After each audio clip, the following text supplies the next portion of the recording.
Purdue comes up short to UConn in the men's basketball national championship. I will explain why right here on Locked On Big Ten.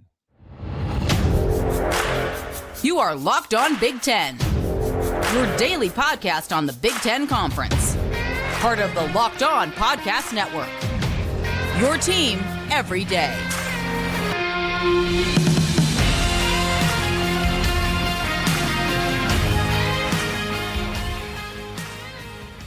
Welcome to Locked On Big Ten. I'm Craig Sheeman, coming up on 40 years as a sports talk show host and play-by-play announcer. I want to thank you for making us your first listen each and every day. We're free and available wherever you get your podcasts and on YouTube, part of the Locked On Podcast Network, your team every day. So the men's college basketball season is over. UConn is a winner, back-to-back, sixth title in school history, and Purdue comes up short. We'll look into it. Plus, did John Calipari almost become the head coach of the Ohio State Buckeyes? We'll look into that. And Caitlin Clark and the Iowa Hawkeyes, a ratings killer. Unbelievable ratings through the roof on Sunday's national championship game for the women. Plus, we have our Tuesday tweets. Let's get into it, though. Purdue and UConn. I was very observant of the first time that UConn was on defense against Purdue. I wanted to see how they handle it. Would they pick up the guards early like North Carolina State did in the semifinal? And they did. In fact, Zach Edey didn't touch the ball till there were 5 seconds to go on the shot clock on that first possession. And then the next couple of possessions, he didn't get a touch. So you kind of get a feel for how Dan Hurley and Connecticut wanted to play the Boilermakers in that game. At the first media break, it was UConn 11, Purdue 9, both sides feeling each other out. But Zach Edey, after those first couple series, started getting on a little bit of a roll, had a couple of blocks inside, scored 11 points in a row for the Boilermakers. There was a three-point play in there on the foul. In fact, Donovan Clingan, the big man for Connecticut, picked up that first foul early on. And with 12:09 to go in the first half, game was tied at 16. And it was at this point that Connecticut decided to double team Zach Edey as well. And they tried to mix things up. They did a good job of just changing things up throughout the day, throughout the game. Purdue's defense was good too early on. I thought funneling UConn's offense to the perimeter, but UConn hit some threes. They made 3 of them early on in the game, and that ended up being the difference, I thought, in the first half. But then UConn started driving to the rim a little bit more. In fact, Matt Painter, during one of the TV timeouts, decided to mention that was a problem, that something that they needed to work on moving forward. And they did button it up at that point. But another media timeout come and gone, and UConn was up 18-16 with 11:28 to go. The next media timeout, the game's tied at 23. I mean, this was a slugfest. It was a good pace. You could see the strategies in place. There was that nice backdoor bucket by Tristan Newton. The Huskies were on a 9-2 run to get up 5 as they started to try and sneak away just a little bit in this first half. There was the Stephon Castle floater to put them up by 7. That was their largest lead at that point of the game. Again, I thought really good pace by UConn at this point as the first half started to unwind a little bit, ran it a little bit more, and Purdue started to look a little bit tired. There was the Braden Smith 3 for Purdue to bring within 2, 32-30 with 2:09 to go in the first half. That was only 3-pointer all night for Purdue. Purdue's the best 3-point shooting team in America. They got 1 3-pointer all night. That was it. We go into the half. UConn's up 36-30. UConn has made 3 3-pointers. Purdue 1. That was the difference in the first half. Zach Edey had 16 points. Tristan Newton had 11 for UConn. There were 8 ties and 5 lead changes in the first half. All right. So into the second half we go. Newton hit a quick 3 for UConn. Clingan is very active inside both sides of the floor. UConn gets up to 9. That just kind of feels like, you got to be careful if you're Purdue at this point. You don't want UConn getting into double digits here, which they eventually did. There was a stretch that UConn was up 43-34, still 9 with 15:54 to go in the second half. And media timeout, But this was if you want to take a period of time from the end of the first half to the early second half, Zach Edey went 10 minutes with no points and 1 rebound. As torrid and as hot as he was at one point, completely cooled off. UConn gets a lot of credit there. Then there was the Samson Johnson alley-oop from Tristan Newton. Boom, they're up 11. Then it happened again. Lightning struck twice. Another hookup, Tristan and Johnson. Newton to Johnson. And all of a sudden now they're up 13. Again, game's starting to get away from the Boilermakers on this one. There was the amazing Tristan Newton layup on the left side. You remember this? It was he went up, but Zach Edey at 7-4 was all over him. I don't know how he just flipped it in. It was an amazing shot. At this point, UConn's up 51-38, and there's 11:31 left in the ball game. At this point, Purdue had 8 points and 8 turnovers in the second half. It was very un-Purdue-like, but you got to give UConn all the credit in the world here. Alex Caravan had a 3. Hassan Diarra had the layup. Boom, boom, 14, 16-point lead. It's now 56-40. And the timeout was called at 9:27 to go. At this point, it kind of felt like if UConn didn't mess anything up, Purdue wasn't going to win this basketball game. There was the 3-pointer by Castle that put them up 17, another backbreaker. UConn was up 59-42 with 7:42 to go. But then Donovan Clingan picked up his 4th personal foul. This would be Purdue's last chance to get in the game. Clingan with his 4th foul, sits down, still 7:52 left, a couple of buckets, maybe a turnover, maybe Purdue can get back into this thing. Purdue started out with playing a full court press at this point, but it was just picked apart. Hurley's team is coached so well. They just passed their way through it like a knife through butter every single time. There was the Cam Spencer J that put them up 65-47. Now they're up 18. And UConn, you know what, though? Early on, UConn had the early threes, and Purdue never got going from the 3. Going into this game, we thought, wow, Zach Edey dominating the paint. Well, up to this point of the game, UConn had scored 40 points in the paint. This is an incredible job by them inside against Zach Edey and the Purdue Boilermakers. There was 2:46 to go. Purdue cut it to 13, 67-54. Matt Painter calls a timeout. That's literally their last gasp. Nothing was able, they could not get anything out of it. And UConn wins the game rather handily, 75-60 over the Purdue Boilermakers. Tristan Newton had 20 points, 7 assists, and 5 rebounds in the game. In fact, again, I talk about how UConn won the battle in the paint scoring-wise. They did rebounding as well. They out-rebounded Purdue 35-28. Can't remember the last time Purdue was out-rebounded by that much. I really can't. They had 5 different guys that had at least 5 rebounds. UConn did. So great job by them. And again, Purdue, the best 3-point shooting team in America, only 1 of 7. That's it. Zach Edey, even though he had some spells where he didn't score, he got his points in bunches, and a lot of garbage points later really added to his total. But he scored 37 points on the night. 37 of Purdue's 60 points, Zach Edey. Nobody else really helped him out. He had 10 rebounds. It's his last game of college basketball. And, of course, he'll go to the NBA next. And UConn, they win back-to-back titles. They're the first team to do that since Florida did it in 2006 and 2007. So congratulations to UConn. Congratulations to Purdue for a solid season and getting to the national championship game for the first time since 1969. Love your thoughts on that, on the game. You can hit us up on Twitter at Talk Big Ten, also on YouTube as well. Don't forget our website, talkbig1010.com. All right. Also, another basketball note here. Did the Buckeyes almost hire John Calipari as the new basketball coach a few weeks ago? There were some conversations going on. You remember Chris Holtman was fired before the end of the season. Jake Diebler did an amazing job as the interim coach, and he earned the job outright and got a new contract out of the deal. But the word is John Calipari or his people reached out to the Buckeyes to see if there would be any mutual interest in his services. The Buckeyes reportedly balked at paying the $33 million buyout at Kentucky. So if Coach Cal was going to come to Columbus, he was going to have to get fired first because Ohio State didn't want to be on the hook for the buyout. But Coach Cal wanted to be where he was wanted, and that was not the case so much in Lexington these days.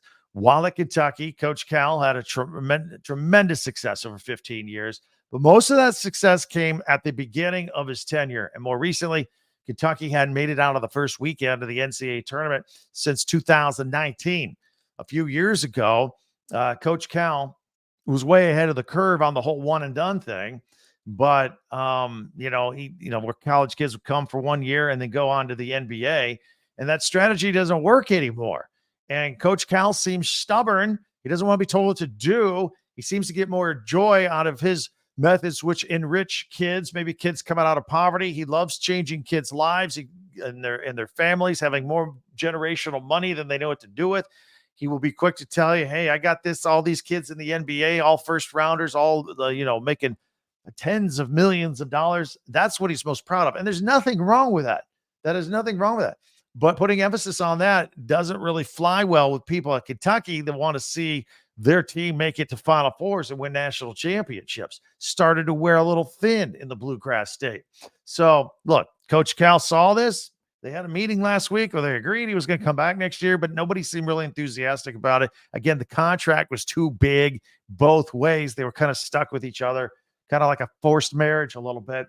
So, look, he wants to go where he's wanted. And all of a sudden this week, some billionaires out of Arkansas decided to put some money together, buy him out of the contract there at Kentucky and pay him a nice contract at Arkansas. And when I say billionaires, I mean from Tyson Chicken. I mean from Walmart, alum Jerry Jones, the owner of the Dallas Cowboys, who's alum. They all put the money together and they got the job done.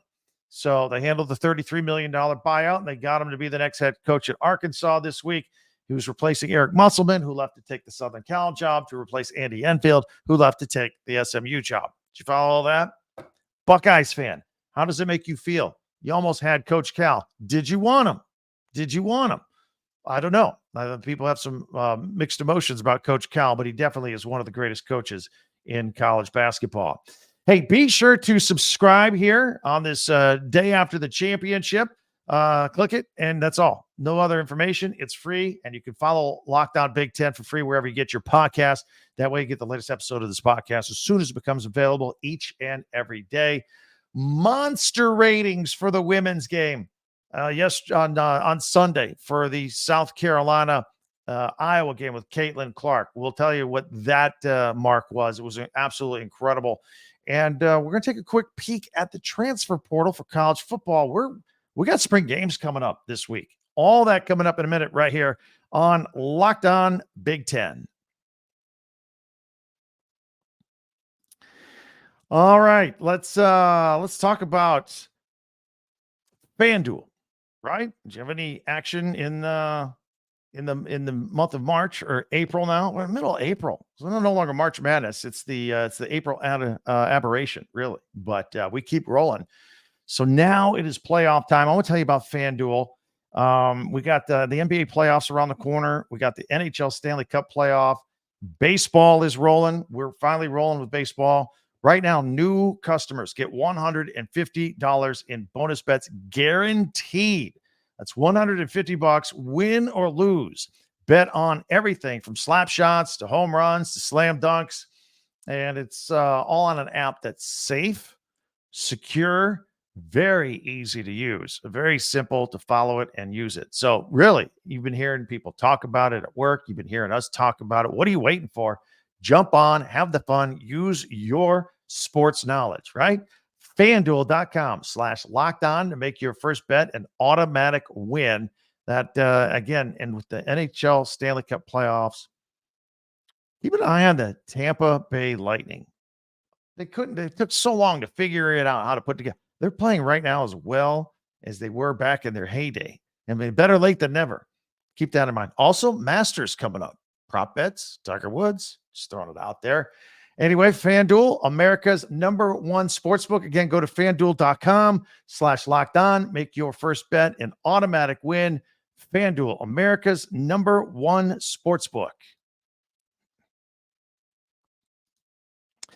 All right. I want to get to a couple of things, but first, I want to thank you for making Locked On Big Ten your first your first listen each and every day, especially you everydayers out there. Thank you very, very much. Meanwhile, be sure to subscribe on YouTube, share, follow, and like Locked On Big Ten, your team every day. And don't forget to check out our website, talkbig1010.com. An average of 18.7 million people watched the women's basketball championship on Sunday between South Carolina and Iowa with Caitlin Clark. Of course, the Gamecocks won. Iowa fell short, but everybody was watching and tuned in to see Caitlin Clark.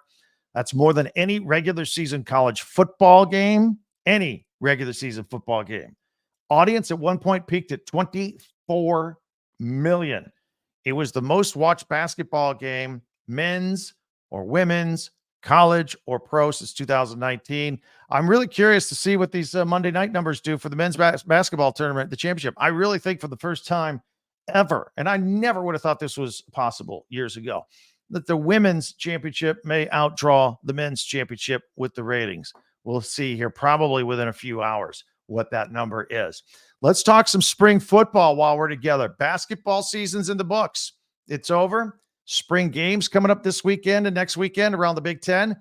Let's blow through the transfer portal real quick here together, okay? Because I noticed it's interesting who really hit it hard and who kind of laid off a little bit. So let's talk about it real quick.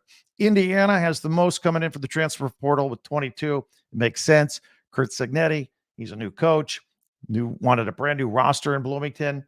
And for the record, that's about the same number of transfers they had last year and Tom Allen's last year. So the last 2 years, a lot of turnover in Bloomington.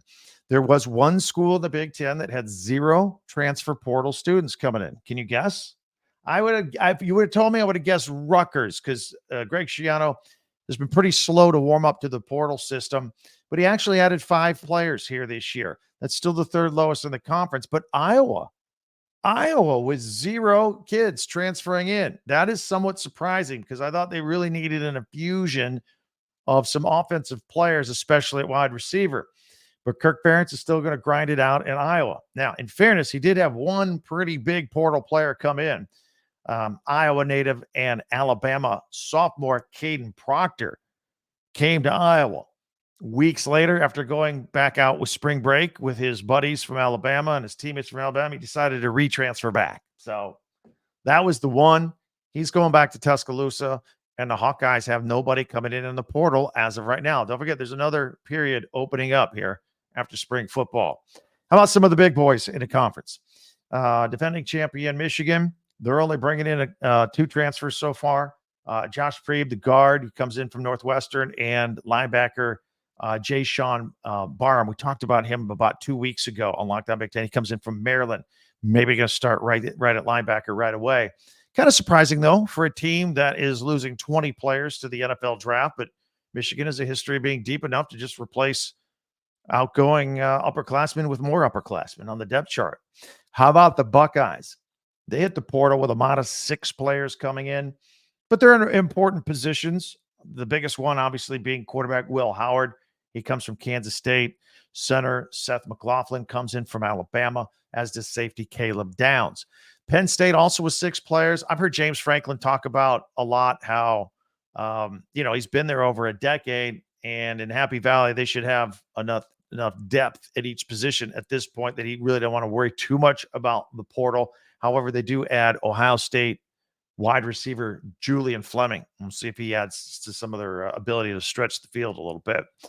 Some double-digit numbers that jumped out at me. Michigan State has 11 transfers coming in. That makes sense. They got a new coach in Jonathan Smith, and he's bringing quarterback Aiden Charles from Oregon State with him. So that makes sense.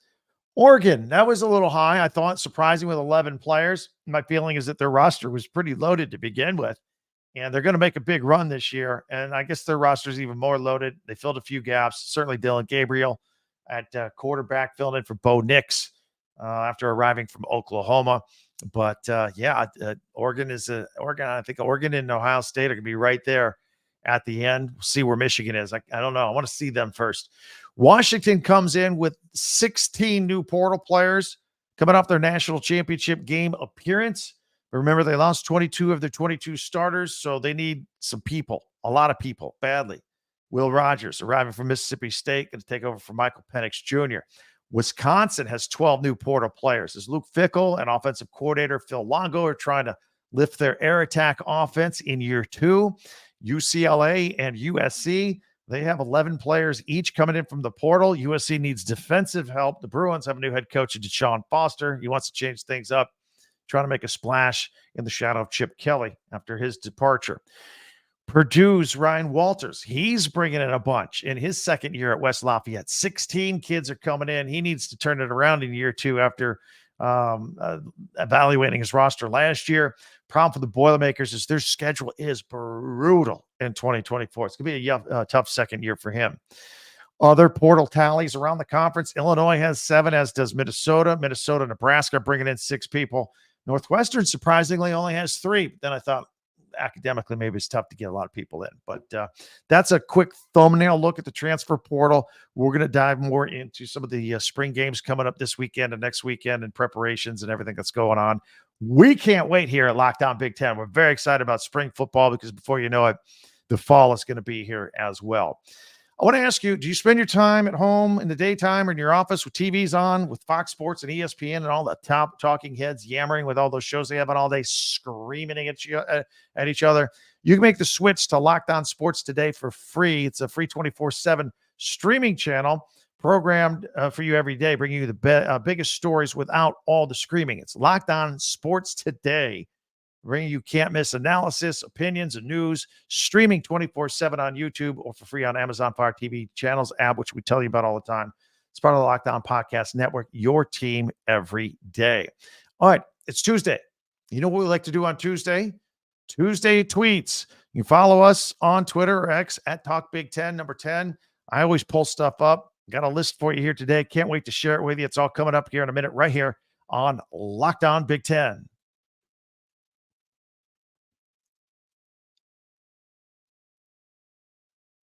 All right, let's take a look at our Tuesday tweets.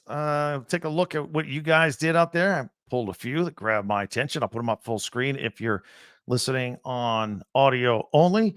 This one is from at March Madness Women's Basketball. It says Believe, which was the logo, if you will, the catchphrase from Ted Lasso. This is Jason Sudeikis, the actor in Ted Lasso. He follows the Iowa Hawkeyes and likes to wear this sweatshirt that everyone watches women's sports. Well, 1.24 million of you were watching on Sunday. That's for sure. All right. So we thought we put that in there to start off. Here's also one from Big Ten women's basketball.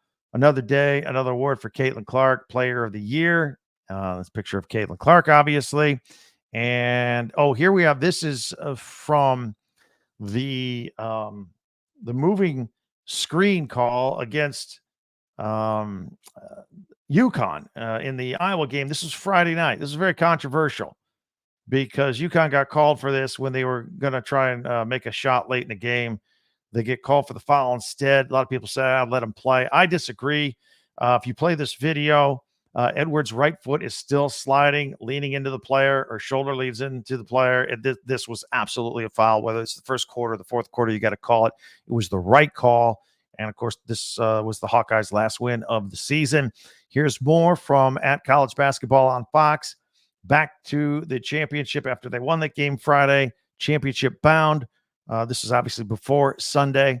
Here is after the loss on Sunday to South Carolina. This was one of the best locker room life speeches I've ever heard. Go back and check this out at, in fact, we retweeted this out at Talk Big Ten. You can find it there. This is also from at Iowa Women's Basketball. Says, we got to do this journey together. Lisa Bluter, the head coach of the Iowa Hawkeyes, after their loss to South Carolina. It was pretty inspirational. Pretty good speech. Also here is at Ben Scott Stevens. We use him a lot for some Iowa stuff. Here is the trio of players: Kate Martin, Gabby Marshall, and Caitlin Clark. They have started 134 games together, second most of any Division I trio in the last 25 years. And, of course, our 135th start was Sunday in the national title game. One last dance for these historic Hawkeyes, which sadly they came up a little bit short. And here is from at Iowa Chill. There's two pictures. One, the first time watching Caitlin Clark, the 136th time watching Caitlin Clark. She is amazing. That's no doubt. Here is one from at March Madness men's basketball. Congratulations to Zach Edey for being named the AP National Player of the Year. Won all sorts of Player of the Year awards back-to-back years and this year as well. This was a picture from at No Context Purdue. It was a picture, it's a video, the blazing sun, and it's a big eclipse of the moon with Zach Edey's face superimposed on it. It's actually kind of funny. If you want to go check out that, put it in motion as he blocks out the sun because he's so huge. And then finally, let's see. I got a couple more. Maybe this is the last one. This is at Coach Matt Rule. Spring football going on. Guys racing up the concourse at the football stadium, working out. And working on their first step, if you will. Here's one more. Oh, yeah, we got to have one from at Swanky Wolverine. It is a picture of the sun with the Ohio State logo and then the Michigan logo eclipsing Ohio State. He says Michigan always eclipses Ohio State. And there you have it. Those are our Tuesday tweets. Do those every Tuesday. If you want to send them to me, it's at Talk Big 10, number 10. Love to use them. One of my favorite segments of the week. Many ways for you to interact with me, of course, on Twitter at Talk Big 10, number 10, YouTube as well with the comment section. Love it when you guys go back and forth as well. And plus our website, talkbig10 number 10.com. And while you're there, you can find all of our past podcasts. After this one, watch another one. More Locked On Big 10. You can also go there. You can get some swag, purchase shirts, hats, pennants, anything you need to decorate the old office with your favorite school stuff. And again, you can catch all of our previous podcasts there. They're all chronological, and they're also grouped by team or school. So you can check that out as well. Always appreciate it. Again, that's at Talk Big 10, number 10. Hey, before you go, do us a favor, if you don't mind, subscribe. It's free and easy. You just click the button and you're good. No other information required from you, and gets us in a club together here with the Big 10. And tell your friends about us, especially if you know some Big 10 alum that might like this podcast that maybe they haven't heard of us yet since we took over this past summer. So subscribe and follow this podcast right now on your favorite podcast app, and you get the latest episode of Locked On Big 10 as soon as it becomes available each day. The audio version is out as early as 4 a.m. Eastern. The video on YouTube comes out at 6 a.m. Eastern every day. And you can watch it at your leisure or listen at your leisure for the rest of the day. After you're done with us, I'll invite you to check out Locked On Sports Today as well. 24/7, covering the top sports stories of the day with local experts from Locked On. Again, that's Locked On Sports Today. Feel free to check that out. Thank you very much for checking us out. Enjoyed this visit. I cannot believe basketball season is over. That means plenty of spring football moving forward, and we can't wait. So thank you for joining us this time. Can't wait till we meet again. Tell your friends about us. I'm Craig Sheeman for Locked On Big 10.